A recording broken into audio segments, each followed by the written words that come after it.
Hello मेरे प्यारे दोस्तों, राजेश में आप सभी का स्वागत है।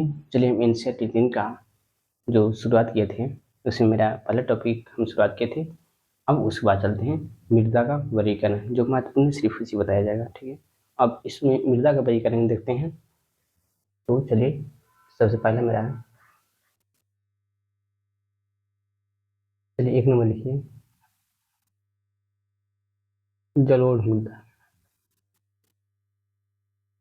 अब इसको आसानी से समझिएगा।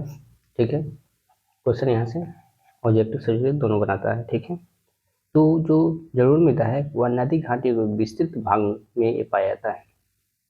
तो लिखिए कि नदी घाटी में विस्तृत मृदा को ही जलोढ़ मृदा कहा जाता है। तो इसमें इस तरह से लिख लीजिए पॉइंट बाय पॉइंट। तो लिखिए नदी घाटियों में, नदी घाटियों में विस्तृत जो नदी वाला इलाका रहता है उस क्षेत्र में ज़्यादा जलोढ़ मिट्टी पाया जाता है। ठीक, अब मेरे अगला पॉइंट है कि क्षेत्र कहाँ कहाँ होता है। जो क्षेत्र देख लीजिए जलोढ़ मिट्टी कहाँ कहाँ, तो क्षेत्र में लिख लीजिए सिंधु, गंगा नदी, यमुना, ब्रह्मपुत्र, गोदावरी, महानदी, कृष्णा, कावेरी। और जो राजस्थान व गुजरात वाला एरिया है वहाँ पे जलोढ़ मृदा अधिक मात्रा में देखा जाता है। तो लिख लीजिए सिंधु नदी, सिंधु, कौमा, गंगा, गंगा का जो आसपास इलाका है वहाँ पे गंगा, यमुना, ब्रह्मपुत्र, गोदावरी, गोदावरी और कृष्णा, कावेरी। कृष्णा, कावेरी आदि क्षेत्रों में, आदि क्षेत्रों के आसपास, के आसपास जलोढ़ मृदा पाया जाता है। जलोढ़ मृदा पाया जाता है। ठीक है, तो कहाँ कहाँ, सिंधु, गंगा, यमुना, ब्रह्मपुत्र, गोदावरी, कृष्णा, कावेरी आदि क्षेत्रों को आसपास ये जलोढ़ मृदा पाया जाता है। अब आगे चलते हैं, मेरा अगला पॉइंट है, मेरा अगला पॉइंट है कि जो इसकी विशेषता है, राजस्थान और गुजरात वाले क्षेत्र में से ज़्यादा पाया जाता है। ठीक है, इसकी विशेषता, तो इसको विशेषता लिखिए, इसमें क्या क्या पाया जाता है विशेषता। इसकी विशेषता ये है कि इसमें रेत होता है। क्या होता है? रेत, हल्का रेत होता है। ठीक है, और उसमें सिल्ट होता है, सिल्ट होता है। और जो तीसरा मेरा है उसमें थोड़ा सा मृत्तिका पाया जाता है। कौन सा? मृत्तिका। ये 3 पार्ट इसमें होता है विशेषता में, रेत होता है, सिल्ट होता है और मृत्तिका होता है। ठीक है, अब इस आगे चलते हैं कि ये मुद्राएं जो होता है पर्वतों की तलछटी मैदानों के द्वारा जो क्षेत्र व तराई प्रदेश में ये अधिक मात्रा में पाया जाता है। तो लिखिए ये अगला पॉइंट कि ये पर्वतों पर, कहाँ पे, पर्वतों की तलछटी, कहाँ पे, पर्वतों की तलछटी मैदानों के द्वारा, मैदानों को द्वारा जो क्षेत्र, जो क्षेत्र व तराई प्रदेश, तराई प्रदेश में क्या कहता है पाया जाता है। ठीक, जो गंगा नदी के जैसे मैदान हो गया था, मैदानी भाग में ये क्या पाया जाता है? जलोढ़ मृदा पाया जाता है। ठीक, तराई क्षेत्र में भी जलोढ़ मृदा पाया जाता है। ठीक, उससे आगे चलते हैं। तो जलोढ़ मृदा 2 प्रकार होता है, एगो बांगड़ होता है, एगो खादर होता है। ठीक, बांगड़ जिसमें कंकड़ मिट्टियाँ हो, कंकड़ी की ग्रंथियाँ हो, और खादर में जो नवीन मृदा हो, जो नया बना हो। यहाँ से क्वेश्चन आता है। तो चलिए इसे आगे तो जो जरूर जरूर मृदा होता है, ठीक, तो दो पार्ट में भागते हैं, वो बांगर, वो खादर। इसे बोला जाता है नवीन, नया मृदा, ठीक है। इसको बोलता है पुराना, पुराना मृदा, ठीक है। अब थोड़ा सा ये समझते हैं कि जो बांगर होता है ये पुराना होता है, ठीक है। पुराना, तो इसमें क्या होता है, कंकड़ ज्यादा होता है, तो इसको बोलते हैं कंकड़ ग्रंथिया, कंकड़ ग्रंथिया, कंकड़ ग्रंथि ये होता है। यही होता है जो नया होता है, नवीन होता है, ठीक है। नवीन या नया। नया कब होता है कि जब बाढ़ आता है तो ये नया हो जाता है, जो बाढ़ जिस क्षेत्र में नहीं आता है वहाँ पे क्या होता है, बांगर हो जाता है, जो पुराना मृदा था वो हो जाता है, सेम टू सेम। और इसमें क्या होता है, इसमें परिवर्तन होते रहता है, बाढ़ आता है तो इसमें नया हो जाता है, ठीक है। तो यहाँ पे देखिए बांगर और खादर, बांगर मतलब पुराना होता है, खादर का मतलब नवीनतम होता है, नया होता है, ठीक है। बांगर में कंकड़ अधिक होता है, इसमें कंकड़ नहीं होता है, ठीक है। अब इसमें पाया जाता है क्या, जो जलोढ़ मिट्टी है उसमें क्या क्या, तो लिखिए जलोढ़ मिट्टी में, जलोढ़ मृदा, तो इस तरह से कीजिए। और क्या क्या इसमें पाया जाता है, पहले पोटास, इसमें पोटास होता है, क्या, पहले इसमें पोटास होता है, ठीक। दूसरा इसमें फास्फोरस होता है, फास्फोरस इसमें होता है, ठीक है। और तीसरा मिला है कि इसमें चूना युक्त होता है, चूना पत्थर भी इसमें होता है, चूना युक्त, चूना युक्त मतलब इसमें चूना पत्थर भी मिला हुआ रहता है, ठीक। पोटास, फास्फोरस और चूना पत्थर। क्वेश्चन ये समझ आता है कि जलोढ़ मृदा में क्या पाया जाता है, पोटास, फास्फोरस, और पहला में ए देगा पोटास, बी में फास्फोरस, सी में दे देगा ए प्लस बी दोनों, और डी में इनमें से कोई नहीं, तो इसका आंसर होगा पोटास और फास्फोरस दोनों होगा, ठीक है। तो जलोढ़ मृदा में अधिक मात्रा में पोटास, फास्फोरस और चूना युक्त ये तीनों पाया जाता है, ठीक है।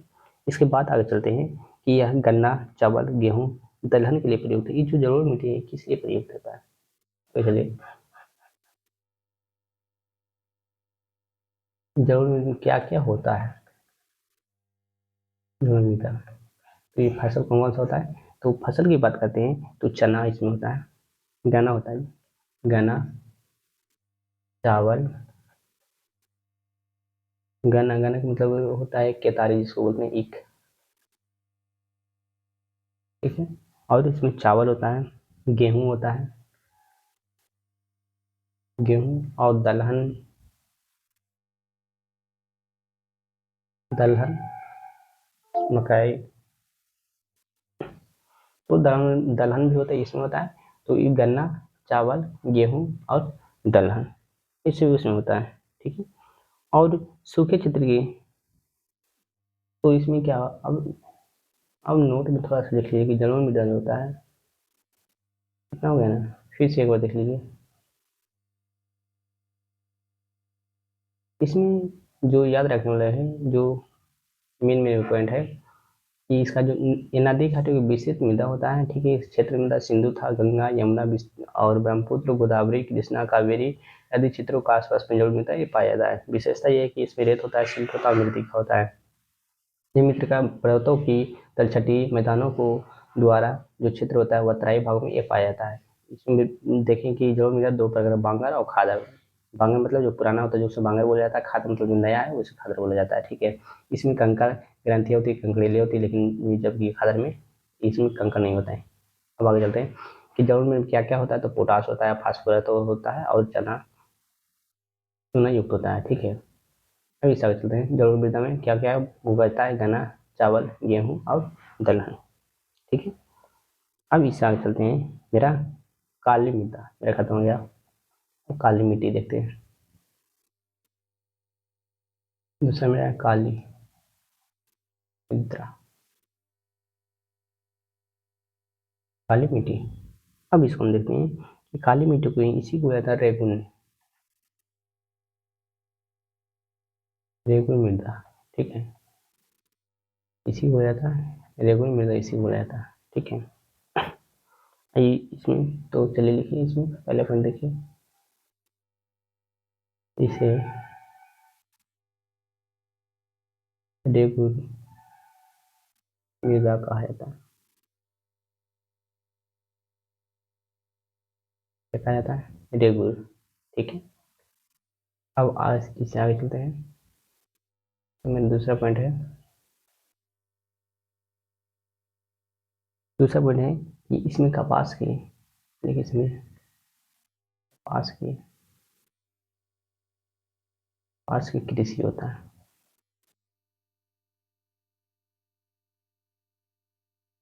क्या में? कपास।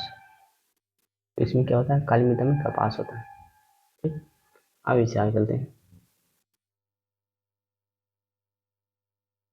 यहाँ से डायरेक्ट क्वेश्चन पूछता है कपास किसमें होता है, तो काली मिट्टी में। काली मिट्टी में कपास अधिक मात्रा में होता है। और इसका निर्माण कहाँ पे होता है? तो जो बेसाल्ट एरिया होता है वहाँ पे इसका निर्माण लिखिए, निर्माण दक्कन जो है, दक्कन बेसाल्ट वाले क्षेत्र में, दक्कन बेसाल्ट में काली मिट्टी होता है। ठीक है, क्षेत्र की बात करते हैं तो आगे इसमें क्षेत्र,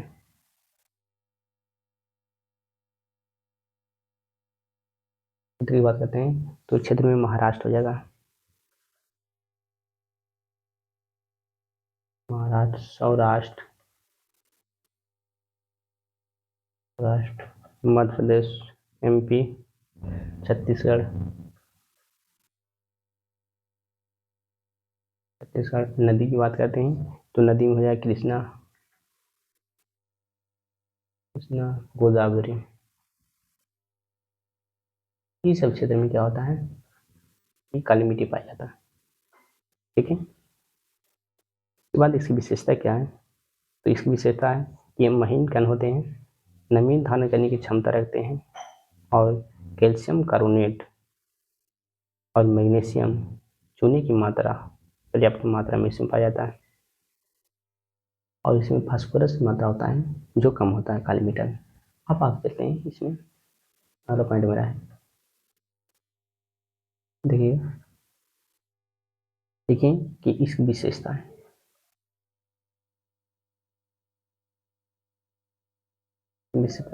तो विशेषताएं में ये महीन कण होते हैं, महीन कण। ठीक है, और मध्य के लिए क्या होता है? महीन कण होते हैं, नमी धारण करने की क्षमता रखते हैं, नमी धारण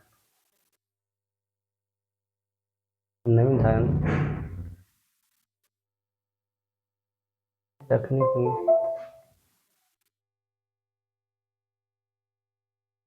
क्षमता रखते हैं। ठीक है, नमी धारण रखने की एक क्षमता रखने का काली मिट्टी, और इसे कि इसमें calcium carbonate, calcium carbonate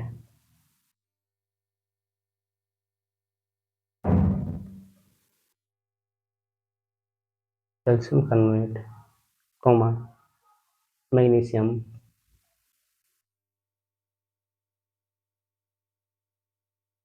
magnesium, comma चूने की, चूना, चूना और फास्फोरस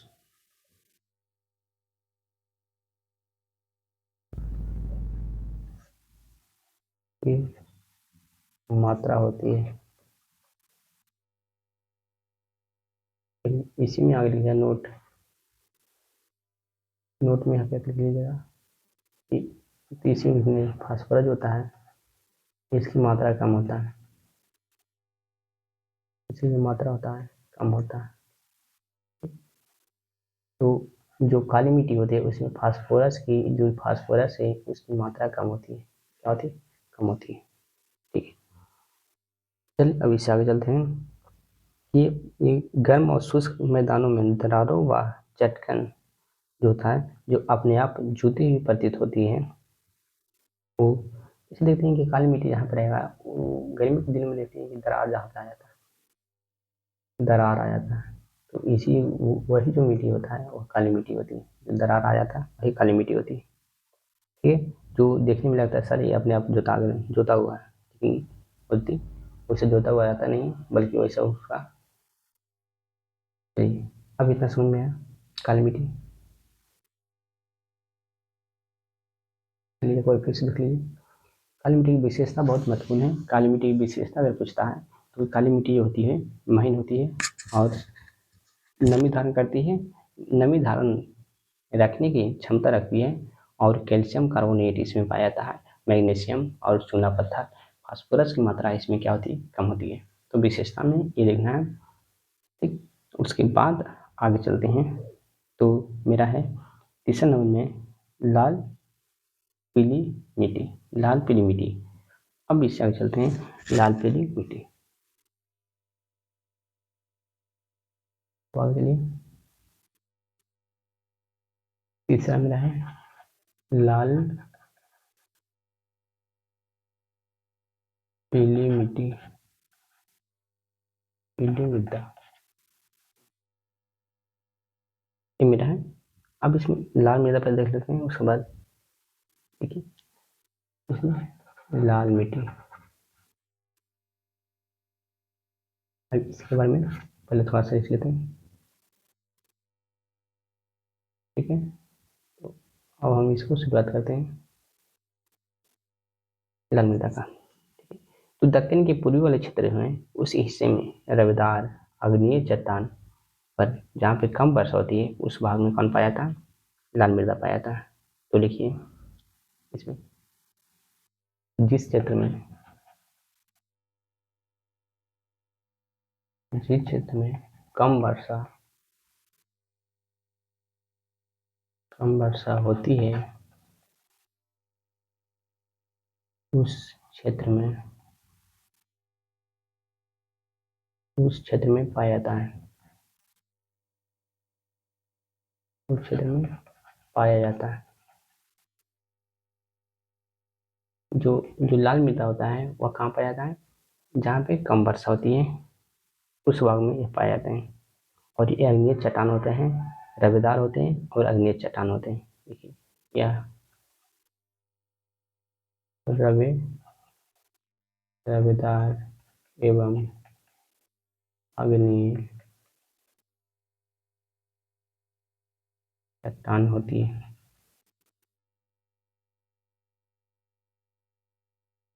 ठीक है, इसके बाद आगे चलते हैं। जो लाल पीली मृदा होती है किस भाग में पाया जाता है, उड़ीसा छत्तीसगढ़। तो आगे देखें, जो लाल पीली मिट्टी है, आगे मैं दूसरा पॉइंट इसमें, जो लाल पीली मिट्टी छत्तीसगढ़, कहाँ, छत्तीसगढ़ उड़ीसा, उड़ीसा आदि क्षेत्र में पाया जाता है, आदि क्षेत्र में पाए जाते हैं। ठीक है, तो पीली मिट्टी है जो छत्तीसगढ़ उड़ीसा आदि क्षेत्र में पाए जाते हैं। इस आगे लिखते हैं कि जो लाभ रंग रवेदार होता है वो अग्नेय व रूपांतरित चट्टानों को लौह धातु को प्रसार के कारण होता है। अब इसमें देखिए थोड़ा सा ये देखना है कि इसमें जो मिट्टी होता है इसमें लाल क्यों होता है, लाल या पीला होने का कारण क्या है। तो यहाँ पे लिखिए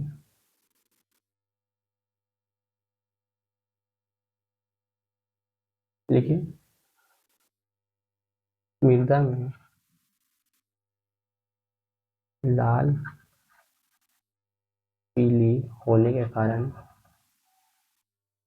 के कारण उसमें उपस्थित उपस्थित उसमें अधिक मात्रा में क्या पाया था, उसमें उपस्थित अधिक मात्रा में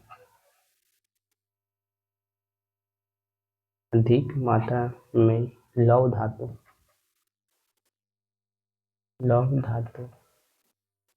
के कारण।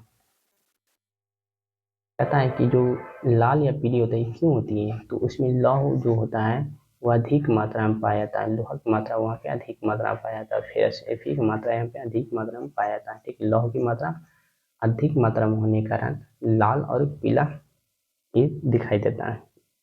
ठीक है, तो कितना हो गया, अब यही था लाल पीली मिट्टी। अब इसको मैं देख लें कि ये कहाँ पाया जाता है, तो उड़ीसा वाले क्षेत्र में पाया जाता है और छत्तीसगढ़ वाले क्षेत्र में पाया जाता है। इसका रंग पूछेगा कि इसका जो लाल पीली मृदा है उसका रंग पीला क्यों होता है, लाल लाल पीला क्यों होता है, तो उसमें सिर्फ एक ही लौह धातु के कारण उसमें लौह अधिक मात्रा में पाया जाता है, इसी कारण ये होता है लाल और पीली होती है। ठीक, उसके बाद आगे चलते हैं लेटेराइट मृदा। तो मेरा अगला पॉइंट है चौथा। चलिए, मेरा चौथा है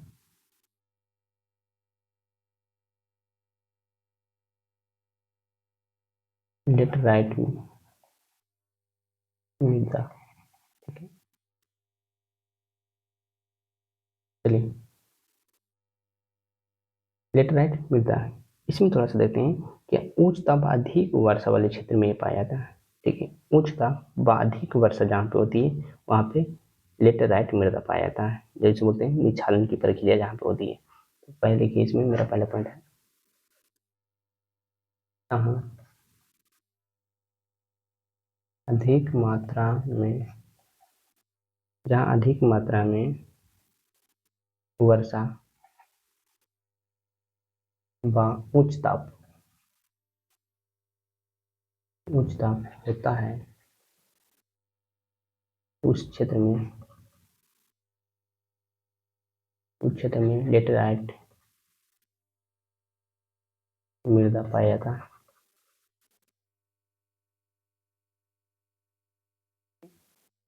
तो लेटेराइट में कहाँ पाए, जहाँ पे अधिक वर्षा होती है, जहाँ पे अधिक वर्षा होती है, जहाँ पे उच्च तापमान होता है, उच्च ताप होता है, वहीं पे लेटेराइट मृदा पाया जाता है। ठीक है, और इसके आगे चलते हैं तो इसमें निक्षालन की प्रक्रिया होती है।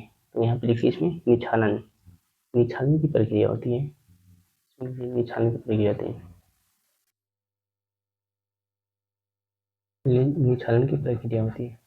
निक्षालन का अर्थ है कि जो से अधिक बाढ़ उड़ आ गया तो उसमें मिट्टी है जो कट के बह कर चला गया, उसी को बोलते हैं निक्षालन। ठीक है, अब आगे चलते हैं कि इसमें ह्यूमस की कमी होती है।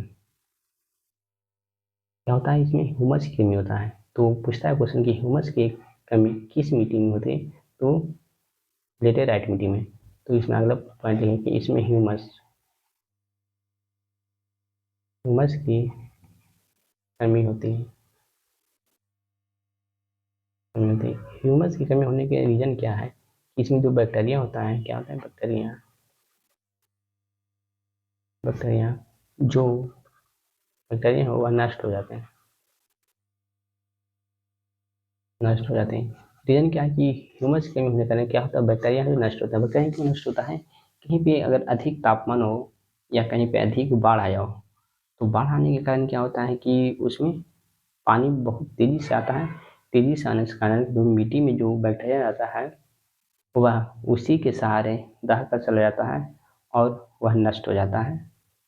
ठीक, अब मेरा अगला पॉइंट है कि ये इसमें रासायनिक उर्वरक डालकर उपजाऊ इसको बनाया जा सकता है। इसमें क्या होता है कि उपजाऊ ये जमीन नहीं होता है जब तक इसमें रासायनिक उर्वरक जैसे खाद दिया जाता है, तो ये क्या होता है, ये उर्वरक बनाया जा सकता है। इसका क्षेत्र है जो कर्नाटक वाला है, केरल है, मध्य प्रदेश, उड़ीसा और असम वाली इस जो पहाड़ी क्षेत्र रहता है उस क्षेत्र में लेटेराइट मृदा देखने को मिलता है। ठीक है, इसमें होता है क्या लेटेराइट में, तो आगे देखिए सर, क्षेत्र थोड़ा सा देख लेते हैं। क्षेत्र में लिख लीजिएगा, क्षेत्र, तो क्षेत्र में लिखिएगा केरल, कर्नाटक, असम आदि क्षेत्रों में,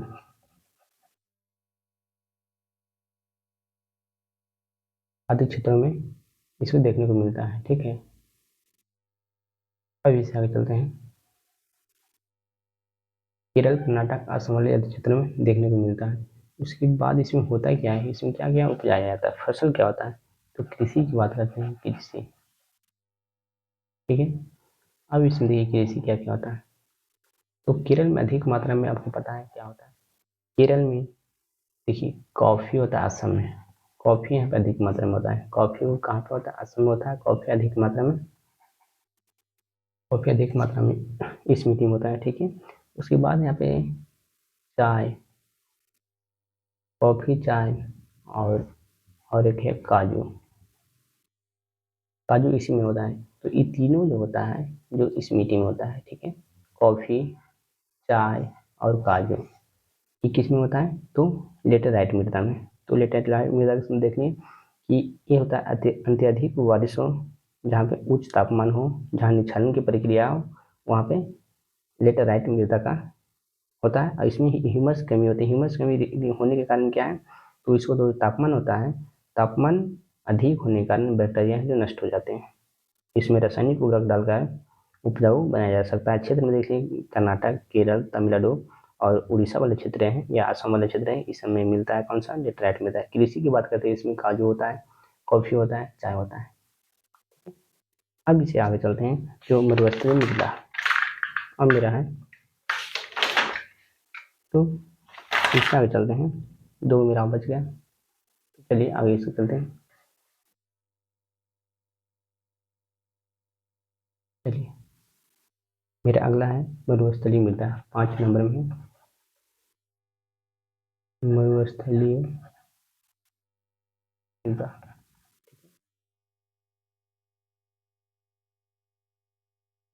मरुस्थलीय मरुस्थलीय मृदा। अब इसको लिखिए कि इसका जो रंग होता है, कलर, ठीक है, तो लिखिए कलर लाल और भूरा, लाल व भूरा रंग की होती है, ठीक है। लाल कैसा होता है? लाल और भूरा रंग की होती है। और कैसा होता है? रेतीली होती है, रेतीली, रेतीली, रेतीली लवणीय होती है। कैसा होता है? लवणीय। कैसा होता है? रेतीला होता है और लवणीय होता है, ठीक है। अब इससे आगे चलते हैं कि नमकीन झीलों का निर्माण कर सकता है। जो मरुस्थलीय मृदा होता है वह नमकीन झीलों का निर्माण कर सकता है। लेकिन नमकीन झीलों का, नमकीन झीलों का निर्माण कर सकता है।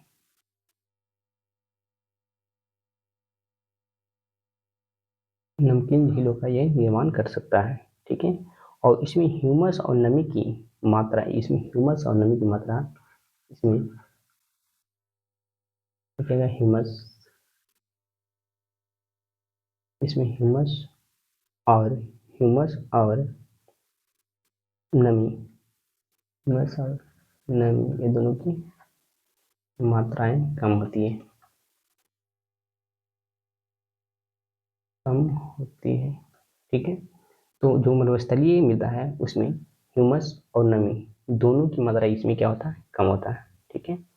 अब बात करते हैं कि मृदा की तरह है क्या कि नीचे कैल्शियम की मात्रा में वृद्धि व चूने के, हाँ, तो इसमें क्या होता है? कैल्शियम की मात्रा में वृद्धि होती है और चूनों को मान में भी बढ़ता रहता है। तो इसमें कैल्शियम और चूना पाया जाता है, लिख लीजिए इसमें कैल्शियम और,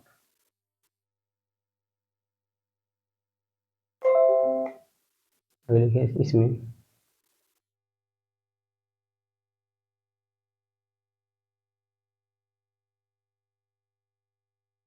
कैल्शियम और चूना पाया जाता है, इसमें कैल्शियम और चूना पाया जाता है, ठीक है। और चलिए इतना ही इसका था। और आगे चलते हैं, जो है वन मृदा, ठीक है। जो वन मृदा होता है वह पहाड़ी और पर्वतीय क्षेत्र में होता है। नदी और घाटी में जो दोमन और जो जो सिलचट है मृदा उसमें ये पाया जाता है। इसमें ह्यूमस की मात्रा कम होता है, ये नहीं पूछता है वन मृदा, इसमें ह्यूमस की मात्रा भी कम होता है और ये अधिक लंबी होता है, ठीक। तो यही मेरा प्रॉपर से 5 गो था, 5 को हम, अब इसमें से क्वेश्चन पूछेगा कि जो लेटराइट मृदा है उसके बारे में पूछ सकता है। काली मृदा सबसे महत्वपूर्ण है, काली मृदा, उसको काली मिट्टी उसको महत्वपूर्ण है, उसको देख लीजिएगा। जलोढ़ मृदा 5 जो महत्वपूर्ण है। इसमें लाल मिट्टी की जो लाल पीली मिट्टी था वो उसको नहीं पूछता है, बाकी इसके अलावा जितना भी 4 है इसे अक्सर पूछता है, ठीक है। Okay, all the best. आप लोग सपोर्ट बनाए रखिए। अब नेक्स्ट वीडियो में देखते हैं, अगला वीडियो में। ओके।